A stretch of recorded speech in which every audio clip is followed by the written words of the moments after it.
Hello and welcome to another Olde painting video. I'm talking very quietly because my wife and daughter are asleep. So yeah. I was going to do an entire video of painting this beautiful guy, the Firespitter miniature that I've got. Unfortunately I accidentally deleted the beginning of the footage. So I'm starting from this point. Got most of my base coat down on it. Moonstone brown and lead belcher for the barrel. Macaridge blue. Corn red for the red, Strachan green for the green, normal bronze. Just on the tube black. One thing I'll say about this miniature, I mean, it looks amazing.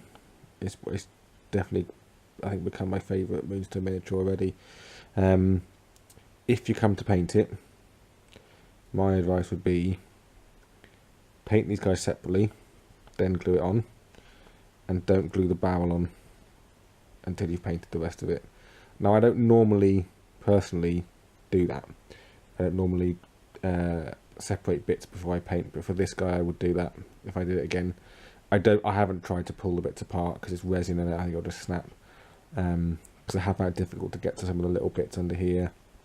And, oops, not focused. And some of the bits for this little chappy as well. So I would recommend painting the bits separately before you glue it down. I just got too excited, I wanted to glue it all down. So I'm going to crack on with a bit more now and give you an update on the next bit. Okay, that's the full base layer down. So I've gone for some purple, this little sashy bit. Bronze on most of the metal, a few bits of lead belcher, but fairly sort of standardy colours. So I'll give it a wash and I'll come back to you when the wash is dried. So I've got a wash on. It's looking pretty good, so it's just a highlight to do now, and I'll do his base. I think I might do a very fiery themed base, do something different for this guy, I think. He looks a bit special. Cool, that's where we're at so far with this guy, and I will come back after the highlight. Okay, so finished basic highlight on this guy. Got the yellow and the flames. Highlighted the bronze with some silver. Put the red and the blue up and the green on his face. We've got a little bit more touching up to do. Then the sort of purpley grey to bring out the sash. Got some typhus corrosion on his legs and things. You got see it too well on here. See, let's go a bit better. Look a bit dirty. You can see the goblin and they're both dirty. I was originally going to do a sort of orange reflective effect on the barrel from thing, but it didn't work out how I wanted really. So I've gone for a singed effect instead. It's burnt it instead of lighting it up. It's all singed. And I've got some typhus corrosion bits on there as well, make it a little bit dirty too. So the painting's pretty much done. Like I said, what I tend to do is I finish a model and then come back the next day and do a bit more touching up, because I find that when you've been staring at a model solidly for, well, I've been doing this for a couple of hours now, you kind of almost lose focus of what actually he's doing. So he probably isn't quite finished yet, but I'll do a photo of him for the end of this video to finish him off, and now I'm going to do his base. All my Moonstone models painted now until my Wave 2 stuff arrives, which is pretty exciting. Also a bit sad. I'm a bit sad I've got no more to paint, because I've enjoyed painting them all so much. I'm trying to find the light, hard with the light I've got. There he is. Gone for the red and blue again. Red and blue is good together. A bit of typhus corrosion around, a little bit dirty. I modelled some mushrooms. I was originally going to model, I said it previously, I can't remember, like I said, it's been a couple of days since I last actually did this bit of the video for these guys. So I don't remember what I said. I was going to do flames with green stuff, but they look rubbish. And I thought I'll do mushrooms instead. That kind of fits with the theme for Moonstone, I think. That kind of whimsical side of things. Definitely, I think my second favourite Moonstone model to paint, and you'll find out which one my favourite was in a different video. But I did really enjoy painting him. Really, really fun. A bit different. Yeah, I'll put him down. And have a look at his card. So obviously I have used the Firespitter once, but at the point of this video. When I first, because I almost finished this model before we did our latest battle report. And I was going to review him then, and I'm glad that I'm reviewing him now, because I didn't think a lot of him looking at the card. I thought, slow, oh great, he's not going to get anywhere. Predictable combatant. Oh, he's useless in combat, to go die. Okay, he suffers -1 damage and things, but basically he's not great. 2 goblins walk into a tavern. Giving energy out to goblins I think is quite useful, but that +2 evade is a bit scary.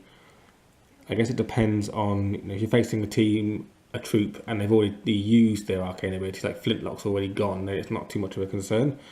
And if he can't get to anyone, then that could be quite useful. Or, if his fire thing's already blown up and he hasn't got any other use for his energy, giving it to another goblin could certainly be useful. But really, he is all about this. I underestimated how ridiculously good this was. Now I was facing humans, which is probably the best opponent to face against, because they've usually got an evade stat of 0 or +1, which is a bit mad. And this was terrifying for Jack. He was obviously human. Now you look at the 3 energy points and you think, well, you can only cast it once. Yeah, no, Shabaroon goes first, gives him another energy, another 2 energy, and he can suddenly cast it twice. In the game we had, he completely killed Eric in one go. He took wounds off Fritz, I think he might have taken wounds off Baron as well, I don't remember, but he was it wasn't so much, okay, great, he killed Eric and things, but what it did more than that is it just terrified the opponent, because as long as you stayed outside of you could stay about 10 inches away, because he could do his 2-inch jog and then shoot someone. As long as you stayed 10 inches away from your opponent, or as far away as possible with this guy, there's not really anyone else in the game that can get close enough to him from outside of 10 inches and hurt him, getting into combat without being close enough already. So I can't think of any way of doing it. The only way you could do it is if you had the forced march, someone could move 6, be 4 inches away, if they had a 2-inch melee, but then they're usually that's only getting 1 hit on him. It's probably not going to kill him because you're just going to play defensive. So yeah, this was terrifying, really.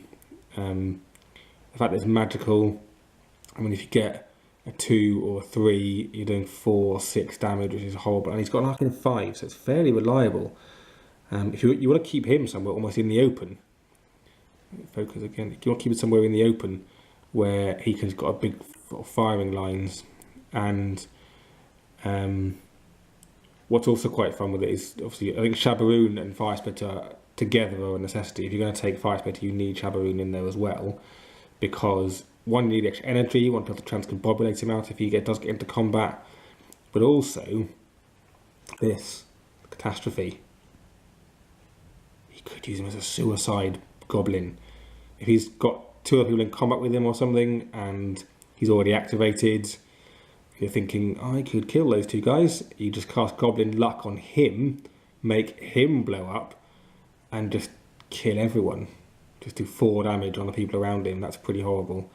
So I didn't do that in the game, but I did consider it in the game. I considered it as a possible play if I needed to, but I didn't obviously need to in the end. But yeah, he's definitely a solid choice. Definitely going to appear a lot in my Goblin games, I think. Possibly less so against fairies, because they've got a lot of -2 evades, and if they're behind cover, then it's -3 or -4, and suddenly he's only rolling 1 or 2 dice, and he's pulling 1 or 2 cards, and then it becomes a risk. But certainly against humans and gnomes, I think he'd be an obvious choice. Yeah, and I really enjoyed using him, and the model was great. Yeah, that's my review of the Fool, and his signature move, that's what it's called. Just a standard defensive one, really. He can get out of combat, but he loses all his energy, so really you want a screen in front of him more than anything. You want Doug and possibly C6 Stew somewhere in front of him so people can't get through to him, I think. If you can line them up so that Stew and Doug are 6 inches apart, then literally no one can get through that gap, because they'll be engaged by both of them on the way through, and then they can't get further away. So that's a good sort of positioning point. Is have models with a 3-inch melee around him, and you've got 2 in goblins, which is pretty amazing. I think the only ones have got 2 at the moment. So he can be made fairly safe. Obviously, if Shabaroon's near him and Beaky as well, it's pretty hard to take down. So yeah, that's my review of the Firespitter after playing him once, and hope you enjoyed it. Let me know what your experiences are with him, and I'll see you next time.